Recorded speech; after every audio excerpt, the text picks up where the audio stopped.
Hello viewers, in this video I'll show you how to fix Instagram post unavailable problem in Instagram application. If you want to solve this problem, please follow the step. Step 1. Long press or long tap in Instagram application. Go to Apps Info. Click on Storage. Again click on Clear Data. Tap on Clear Cache Data. Step 2. Open Play Store. Go to Search.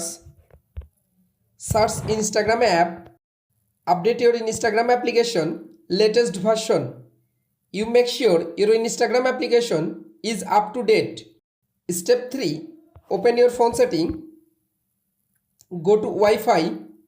You make sure your Wi-Fi or mobile data connection is properly connected. Step 4. Restart your device and again open it. Step 5. Again open your Instagram application. Go to profile picture. You can follow all of the steps to fix Instagram post unavailable problem fixed. If this video helpful for you, please subscribe our channel and like this video.